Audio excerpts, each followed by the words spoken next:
Un producteur de logements alternatifs, le Pacte.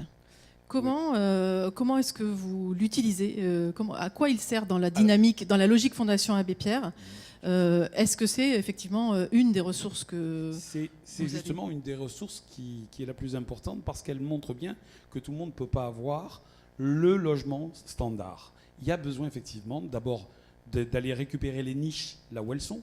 Les organismes HLM ne sont pas faits pour aller prendre un logement dans le centre de Martigues qui est tout seul. Donc il faut effectivement rapidement avoir des opérateurs, et on en a un plutôt efficace dans le département des Bouches-du-Rhône, et je le dis sans brosse à reluire, c'est parce que c'est la réalité. Et ça, c'est extrêmement important d'avoir ce type d'organisme.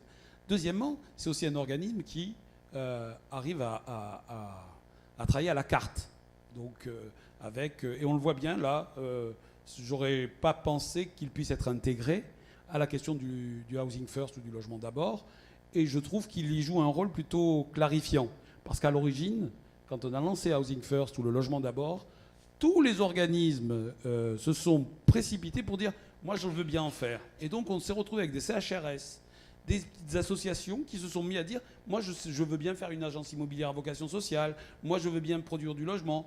Sauf qu'il y a des métiers, il y a un savoir-faire, et donc je trouve que cette question du calage avec les opérateurs a été un petit peu ratée au début et qu'elle est retombée un petit peu sur ses pattes récemment selon les départements et les régions. On voit qu'à Lille, une association fait de l'accompagnement social, le bailleur. Et moi je dis clairement, on ne peut pas garantir le droit au logement lorsque le bailleur, c'est celui qui fait l'accompagnement social. Sinon, on retombe dans l'ancien modèle des foyers qui étaient très bien, foyers pour travailleurs migrants, foyers pour jeunes, etc. La question, c'est comment on garantit le droit au logement. Et quand on ne peut pas complètement le garantir, comment on a aussi une production alternative avec des modes de gestion ou avec des modes de construction différents. Et je trouve que le pacte ARIM, il n'y en a pas assez. Lui seul ne pourra pas répondre à tous les besoins et qu'il y a, à mon avis, de la place pour tout le monde si les moyens suivent.